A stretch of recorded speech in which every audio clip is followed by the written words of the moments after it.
Hello, everyone. This is Dave Goulas, president of Easy DC 3PL, and thank you for tuning in to the Beyond Fulfillment podcast, where we spotlight small business owners, entrepreneurs, startup founders, and we have real conversations about their journey, what it's really like, and what they've learned along the way. Thank you and enjoy the show. Hello, everyone, and welcome to another episode of the Beyond Fulfillment podcast. I'm your host, Dave Goulas of Easy DC 3PL. And this week, my guest is the founder and the managing partner of the Grow Network, Summitt Hogue. Welcome, Summitt. Thanks for having me, man. I'm excited to be here. Yeah, thanks so much for being on the show. If you could, just for everyone, can you tell us what the Grow Network is and how it came to be? Yeah, so it's actually two businesses that run side by side. So the Grow Network and Grow Real Estate Partners. So our core business is a commercial real estate tenant rep firm where we are hyper focused on managing the real estate portfolios specifically for 3PL companies, and more so than that, really mid-market growth minded 3PLs, and just really focused on that niche. And then the Grow Network is it's really an engine behind that business because in reality, well, really, the Grow Network is a network of these 3PL operators that we manage the real estate for. That we then go out to brands and shippers and manufacturers, and they can use us to find the right providers for their needs, right? So sometimes a lot of these folks are tasked with just getting on Google and trying to find something. They Google 3PL in Louisville, 3PL in Dallas, right? And they just kind of go with who pops up first. And sometimes that works out well, and a lot of times it doesn't. And a lot of our guys are these mid market. A lot of them are family owned. Like they don't have a super solid online presence, so they're not easy to find in some cases. So um, the major value add for a lot of these brands and manufacturers that are looking for a good operator is that we know who's good at what, we know who has space where, um, and frankly, we know a lot of guys that not a lot of people do. So um, when you come to us and say, hey, I need to place 5,000 pallets of water bottles, I'm like, hey, these three guys, they're solid. You got to talk to them, make the introduction, and then I walk away. So my whole point of doing that is it really helps the brand or the manufacturer looking for a 3PL, expedites the process like 10x. On the flip side, you're providing opportunities for the 3PLs to win some new business. And at the end of the day, what happens whenever the 3PLs are winning a bunch of new businesses? They want to go take on some new space, and that's our core business, and that's where we actually generate our revenue is managing those real estate portfolios and helping really facilitate the growth for all these 3PLs across the country that are really trying to grow their business. Wow. Yeah, and I was listening to you on another show, and you were telling the story too of how you started Grow and you had the idea because you were in the commercial real estate market and you didn't have a niche that you could really focus on to become an expert, and that was causing challenges. Yes, man. So commercial real estate is it's the wild west, man. It's like what the reality of the commercial real estate world is, you eat what you kill. It's 100% commission. So you get into the business and there's a major barrier to entry for a lot of folks because you get in and they go, okay, bud, here's a desk, a phone, a computer. That's your geographical market. Go pound the streets every day, walking in buildings, and just go try to dig up some deals. See if you can find some some assignments, right? Go find somebody making a move, selling a building, buying a building, whatever you can find. Um, well, I spent a year in Grand Prairie going door to door to door. Guys are ruthless out there, man. They're slamming doors in your face. They're throwing you out the dock doors. I mean, it's then you start getting, okay, I got to be creative with how I get in here. So they're not letting me in the front, so I jump up the dock door and I talk to the guy on the dock, and I'm trying to get some information from him.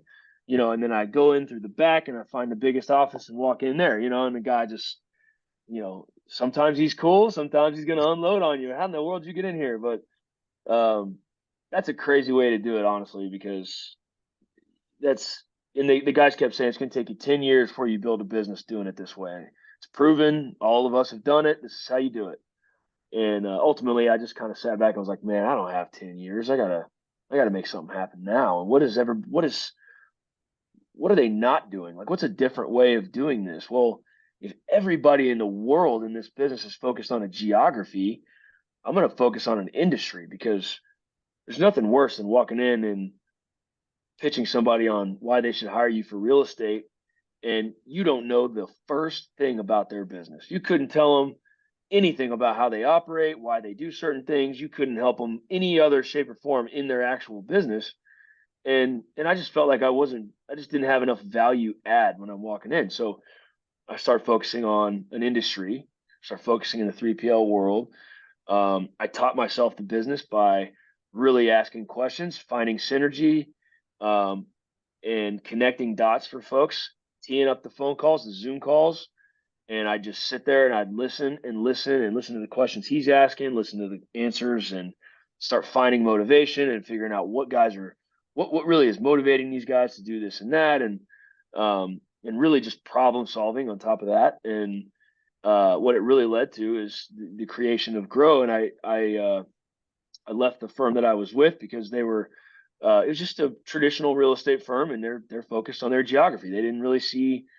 Uh, they didn't see the vision that I had, so I just decided I was going to do it on my own. So um, that was when Grow was really born. And then, fast forward, we're almost to year 4, and um, we've got 5 guys in here now, and we're rolling, man. It's a lot of fun, and we've sort of become the chief growth officers for a lot of our 3PL clients. That's really how they see us.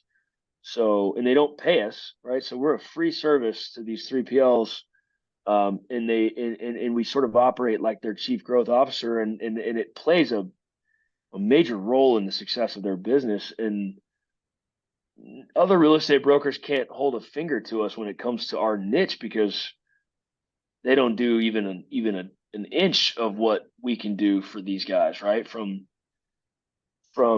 helping them staff their buildings, helping them find the right GM, helping them do all kinds of different things, man. So Wow. Yeah, and that's some incredible self-awareness on your part, because you don't hear of that often when someone says, I'm really not offering enough value, right? So what can I do differently? And you ended up creating a niche within your firm, and then they didn't see that vision, so you went and started on your own. Um, like, what was that like? Did you always have that entrepreneurial drive and want to be on your own? And like, what was that like first getting started, moving away from the company? yeah, I think every entrepreneur out there they sort of know at an early age, like, hey, I really want to do something great. I want to build something on my own, right? I feel like that's something I've always wanted to do. It's what I saw my dad do. It's what I saw my brother do. It's what I've seen um, my uncles do. Like, everybody in my family has built something on their own, and my dad taught me at a really young age, like, hey, I am not giving you anything. You're going to earn everything that you get. So don't even think about, um, me handing you off anything that I've built. This is mine. So you got to go get yours, right? And I really appreciated him teaching me that at a young age. So it sort of really pushed me, even just in the early years, right? Like I played football at in high school, and I was a I didn't even I played 5 high school football games, but I really wanted to play in college. I was like, I think I was a late bloomer, but I was like, I'm athletic enough. I think I can play at the Division 1 level. But I played 5 high school football games that I actually started on varsity. I played my whole life, but I started on varsity for 5 games before I broke my collarbone. Um, and long story short, I just was like, hey, I rolled into Texas Tech football facility and said, "Hey, I'm coming to Texas Tech either way. I grew up in Lubbock. I want to be here, but I want to be on this football team. I don't have any film for you, but I can run a 40-yard dash." And Coach Tuberville let me run a 40-yard dash for him, and he timed me in that 40-yard dash, and he looked at it like, "What in the world?" And he said, "Go run that again." So I went and ran it again. I'm all breathing heavy, and and I ran a 4.36 twice, hand time, but 4.36 is pretty quick. So he said, "Hey, go pick out a locker. I'll put your name on the board, and we'll see you first day of classes." I'm like, "Oh my goodness!" I just got on the Texas Tech football team, which has been a dream since I was a child. Um, and so just that I'm not going to take no for an answer and kind of manifest it and make it happen mentality sort of been something um, that my dad really beat into my head at a young age, and I just carried it through that, and then carried it into this into the working world. Right? Obviously, I needed to go learn a trade somewhere. Right? So I took a job out of college with my dad's best friend, and I was trying to learn from him, and um, I wasn't in the right place there. I was still kind of in that college mode and hadn't really found myself yet what I really wanted to do. I wasn't sure about it. So then I met the folks I used to work for, and um, decided to jump into the real estate world, and they basically sold it as like, look, man, this is a sink or swim. This is one of those deals you got to bet on yourself, and you got to be willing to go make some stuff happen right on your own, right? Otherwise, it's going to be rough for you. And I love that challenge. That just reminded me of walking on at Texas Tech and then earning a scholarship. It was like, this feels like the same thing. I'm going to challenge myself with it. So I jumped in and battled through the first year, and things started to pick up, and then they picked up a little more, and then I was there for 3.5 years, and then I started to grow and been rolling ever since then. So it's a long-winded answer to your question, but Wow, and that's such a great story because, like, you hear that so often with people that have achieved success in whatever it is, where they bet on themselves and they were willing to do it and they just went. And so many people have those ambitions, those desires, but a common thing we see is like they let fear hold them back from taking that leap, making that move, whatever it is. yeah. Like, is that ever, because you seem to just go and just, where does that come from, and how do you deal with, like, any fears that might come at you? Yeah, man. Fear is it can be scary, and don't get me wrong, I have my fair share of like, of fear, right? But fear really is I don't let it tie me down because I'm not scared to fail. And I learned that also at a very early age. If you're scared to fail, you can't really do much. I mean, you're going to be bound by that for a long time. And failure is where so much growth happens, man. I've learned, and my parents would tell you I was the most hard-headed kid on the planet. I was like, I'm the reason they didn't have a third kid because of how hard I was to raise. But part of it was, I'm going to learn this lesson the hard way. I'm going to, oh, you told me I shouldn't do that. I'm going to go test it. Oh, okay. Yeah, you're right. I shouldn't have done that. I learned those lessons the hard way. I tested the waters, and I never let fear hold me back. And it got me in a lot of jams, but it also taught me a lot. And um, I think the ability to, or just the understanding um, that failure is not the end, right? Failure is something that you should cherish and really press into, because the lessons you learn from those sort of failures from betting on yourself just make you better and better and better, and then you just keep going, and it compound effect, and you look up, and now you're really got something going, and your chance of failure is significantly less because you learned a lot of lessons along the way. Yeah, it's a great answer, and so true, right? Because, like, it's not the failure itself, like you said. You learn, you grow, you realize it's not the end. It makes you better. It's the fear of failure is what really stops people from taking action and making those. You mentioned also a lot of the lessons you learned growing up. I was reading one of your like your featured posts on LinkedIn, and you talked a lot about growing up on a farm, Yeah. on your dad's farm, and everything that he taught you. It seems like that shaped a lot of your, a lot of your qualities and what's made you successful in your career. Yeah, man. I wouldn't trade that for the world. My growing up on a farm is really tough, honestly. I mean, at the time, I told you I can't stand this and I want to get away from this as fast as I can. Just because I'm waking up on a summer morning, and I'm going to work on a farm all day, and my buddies are all going to the pool and getting golf lessons and just enjoying their summer. And that was never us. It was get up, you're going to the farm. And my dad would say, you can get up with a good attitude and get paid, or a bad attitude and not get paid. But either way, you're coming to the farm. So get up. And I'd be like, rustling around in bed, not wanting to get up. And man, if I didn't get up, I mean, the second time he came in there, if I didn't get up, he would jerk the covers off and throw ice cold water on me. And I'd come flying out of bed. And if, obviously you're going to have a pretty bad attitude if that's how you get out of bed. So he would make his point. He would throw me in the back of that truck. We'd go to the farm. I mean, I'm 16, 17 years old. I mean, I'm at the age where you start to be like, oh yeah, Dad. But no, he's taking me to the farm, and he would put me on mile-long rows with 4 or 5 other guys that didn't speak my language, and stick me out there, and he'd put water bottle on both ends of mile-long rows, and I would just hoe weeds walking all the way down, all the way back.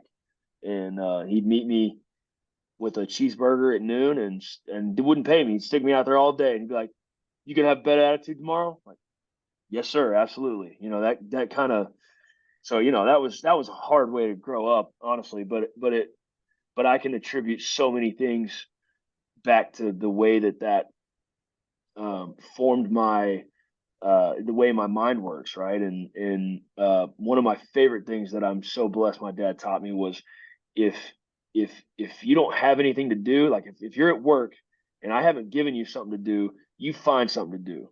So it's sort of this proactive mentality of like, hey, I don't sit on the couch and scroll on Instagram. I don't turn on a show. I don't, like, you find something to do, or we're going to have a big problem, right? So sweep the barn, clean my office, go clean the tractors, go do whatever, like just make something, happen, right? And you fast forward into football, and one of the reasons I under scholarship, and the coaches told me this, they said, Summitt, you're on scout team, and one of the guys, one of the starters isn't paying attention, or doesn't run out there when his name's called. You would run. I mean, that was part of what I would do, is like, if I found a gap anywhere where somebody wasn't paying attention, I filled that gap. I ran in and just took their position for, even if it was one play, just so practice could keep going, right? I found a need, I filled it, and then I got back out of there, right? And coaches see that stuff on film, and they were just like, man, I mean, you never let anything pass by. No, not one opportunity passed by that you didn't jump on getting some time on film, right? In that sort of scenario. So just an example of like, hey, something needs to be done right now. He's not doing it, I'm going to do it, kind of deal.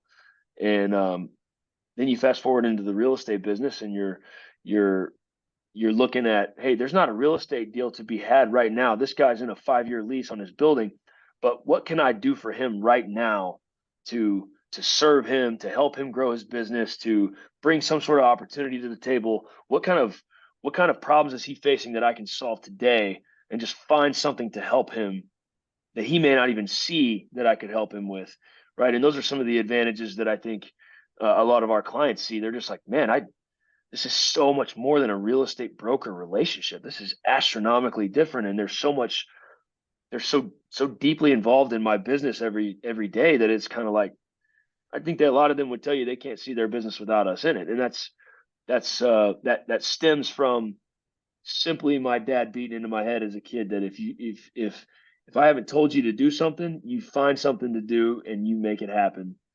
And it's paid dividends for me for year over year over year.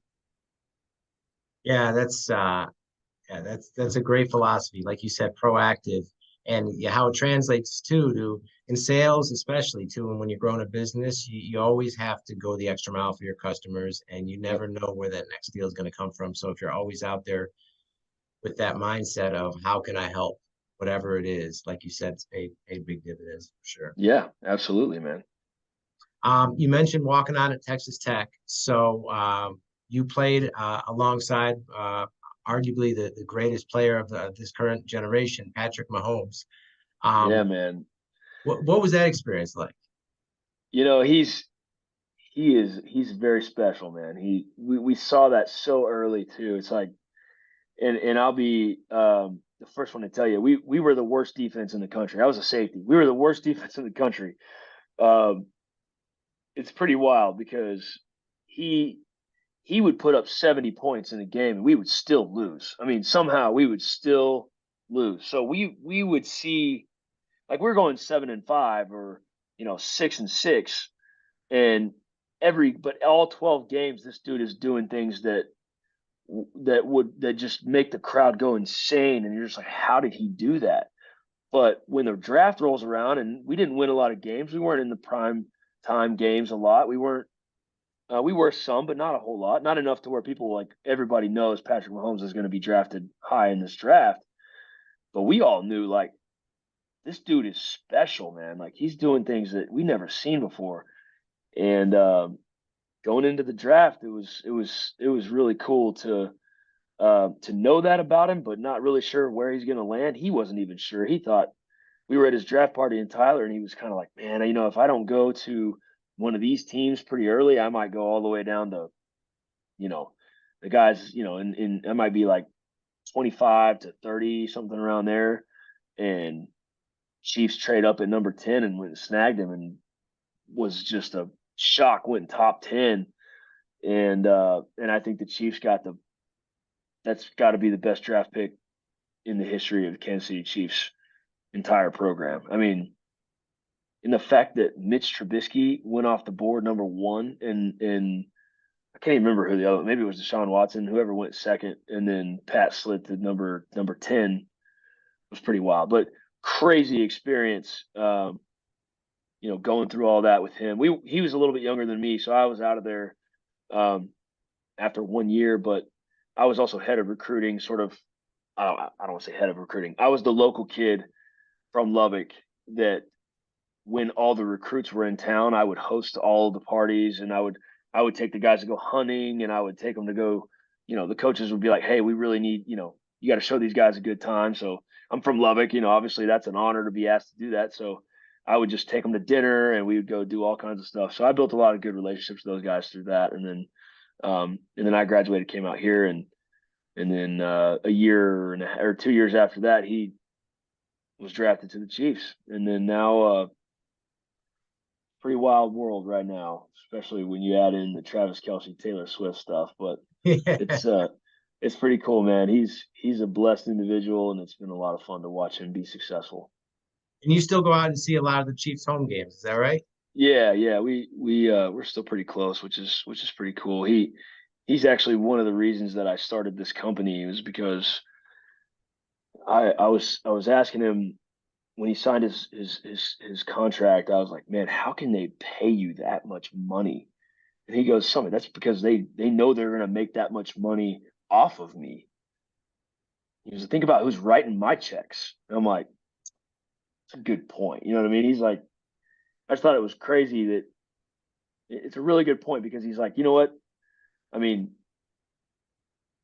for me, I was looking at taking a job with another firm or a couple other firms, and they had offered me these signing bonuses and whatever else to come over there. And I'm like, if they're willing to pay me to come over there, it's because they know how much money they're going to make off of me. So, you know what? I'm going to go start my own deal. I'm going to do this myself. I don't want to just go to another firm and, keep fattening the pockets of, some of these other guys. I'd rather just go take a shot on myself, and I'm going to see what I can do. And that's another reason that Grow exists today. Yeah. Always bet on yourself, right? It's such a great motto. Another post I saw on your profile was about IWA. And that's where we actually we had connected prior and been talking, Yeah. but we met in person at IWA. And I was really impressed too, because you took time. We were just starting out, and you really tried to help me, made a bunch of introductions, and really just trying to help another business grow. And when I read the post, I was just I didn't realize, but you talked about when you first went there as a new company, you couldn't even afford to get in. So you were like playing the hallway at the trade show. And everyone that's bootstrapping business kind of knows that grind where you're trying to just do more with less, right? And Yeah, man. fast forward a few years later, you grew so much that you're a sponsor at the annual event, which is not cheap. And it was just kind of everything coming full circle, because that's such an important association in our industry. Right. And you went from like the bottom to coming back and being the sponsor in a very short period of time. Man, that is very dear to my heart because um the when I learned what IWLA was, I'm like all in on I'm going full throttle, focusing on the 3PL business. So I knew that that's a conference I need to be at, but I was just, I mean, barely scraping by, right? My now wife, we would go to dinner. We were dating at the time. We'd go to dinner and she would hand me her credit card under the table, um, so that I could pay for dinner. It would look like I paid for it with friends, but it was really her credit card. So she was just floating me. I mean, I'm just a bum boyfriend for a while, just trying to figure this out. I'm like, honey, bet on me. I promise I'm going to figure this out.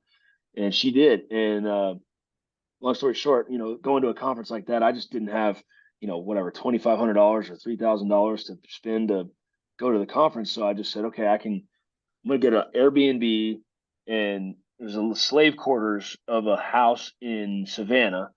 They even marketed it as like this was old slave quarters, so it was as cheap as you could get. And I got a little rental car, and I went and sat in the lobby, and I knew all these guys' faces from LinkedIn. Um, I would just kind of like I'd act like I'm at the conference. I'm sitting in the lobby. Yeah, I'm just working. You guys have a good time in there. I'm gonna take care of this stuff out here. And I'll never forget my favorite one. Um, is I won't say his name, because I'm actively working a deal. I'm actually going to dinner with him tonight, and we're about to close his expansion in DFW. But the first time I met him in person was at that event. At that time, I'm in the lobby, and I saw him. I saw him twice, and I was too scared to say anything. I was like, oh, I just can't do it. And the third time that I saw him, he had his bags with him, so he was leaving, and I was like, this is my last shot. So I just walk up to him and start talking to him, and he's got his car there. So I put his bags in his car for him, and he tried to tip me, and he thought that I worked for the hotel. And I just, whoa, no, sorry, I don't work here. I kind of explained it for a second, and he just looked at me like I was crazy and apologized. I'm sorry, I don't know what's going on, but I got to go. And just get in his car and left. And that was my first interaction with him. And now, going to dinner with him tonight, and we're about to expand him in it'll probably be the biggest deal of my career. And it took me 8 years to get a shot, for him to give me a shot, and he is finally doing that. So we're fingers crossed we're going to get this locked up in the next, uh, probably the next week or two. So anyway, crazy how full circle that one came. But yeah, it's awesome. Yeah. Wow. Yeah. I mean, like you said, right? Like you think about that because everyone has those moments when it's a big client or you're just starting out or you want whatever you want to go for. And like you said, you might have looked foolish, but again, that persistence, that focus, that discipline, that work ethic to always go the extra mile, add value, do whatever, always be doing something. And like you said, that type of stuff compounds. The Hmm. small disciplines over time continue to compound and multiply and pay big dividends later on. So, That's exactly right, man. okay. So you've obviously grow, and you have the 3PL network, you have the commercial real estate. Like what's next as far as, what you're going to do? And is it just kind of more building out within this niche? Do you have any other, new plans coming up for the upcoming year? Yeah, that's a great question. You know, I I'm really focused right now on, um, investing in the guys in my office, and trying to get them rolling because I want them to be able to build the business that I've created, right, for my pipeline and my clients, right. I'm setting them up where they can take the same model and get their own clients, and have their business on our platform, if that makes sense. Um, with the guys that they're working for and serving, and my number one goal, over 2024 and really 25, is pour into these guys so that they can build the life that I know that they want to build, and they can build the families that they want to build, and setting them up for that. And along the way, it's grow, and it's also growing, uh, the clients that we have and serving their businesses at the same time. And it's really just a beautiful win all the way around. And really focusing on my family too. I got two little girls, and they're my whole world, man. So I'm those are the most exciting things to me. But as far as business goes, you know, I think one of the things that's in our future is um, there's a lot of guys that keep contacting us saying, "Hey, I want to sell my business. I want to sell my business," and a lot of guys that are asking, you know, they want to buy 3PLs. They are private equity firms or whatever, or larger guys that want to go roll up smaller operators all over the country, kind of deal. And um, we're really starting to kind of get into that world of helping guys sell their business, and helping, you know, find the right buyers for their business that are gonna treat it and take care of it like they want them to, and take care of their people and that kind of thing. And I think that's going to be a big part of our future. Okay. Wow. Yeah, and that's logical next step for the real estate business for sure, because there's so much Yeah. of that activity and a Right. lot of people getting retirement age, a lot of businesses going to be sold. And I love how that's the mindset too of it's always helping other people win, from the Right. clients, the potential customers, now the guys in your office. And I met a few of them, seem like super, super great guys. You have a nice culture there in terms of everyone's, helpful, wanting to work. And it's great that you're pouring back into them and just want to help them succeed the same way you have. I appreciate that, man. Yeah, that's what it's all about. I mean, at the end of the day, adding value to the people around me, to the clients we have, to I mean, that's what it's all about. So we go to work every day to grow ourselves, grow our clients' business, grow our own business, and that's why we named the company Grow. We just want to be all about growth. I want people to think about us, and they want to think about, hey, I'm better because I know that person. My business is better because I know that person, and because they're involved with us, and that's a big driver for why we wake up in the morning and go do what we do. Yeah, well said. So if people want to get in touch with you, learn more about what you do, or transact business in any way, what's the best way to get in touch with you? Man, I'm super easy to get a hold of on LinkedIn. Really active there. My email, you can put all this whenever you post this too. I'll give you my email. It's just my first name, Summitt, Summitt at grow-co.com. LinkedIn's the easiest. Summit's a really weird name, so pretty easy to find when you just type in Summitt on there. But yeah, they contact me any way you see fit, and I'm happy to try to help any way that I can. Okay, excellent, excellent. All right, well, that's all the time we have. Thanks so much, Summitt Hogue, for being a guest, and we will see you next time. Hello again, Dave Goulas here. Thank you for tuning in to the Beyond Fulfillment podcast. If you like what you heard on today's episode and you got value from it, please click the link below to subscribe so you'll be notified of future episodes when they drop. If you would like to be a guest on a future show, you can also click the link below, or you can email us at info@beyondfulfillmentpodcast.com. That's info@beyondfulfillmentpodcast.com. Thanks again for tuning in, and we'll see you next time.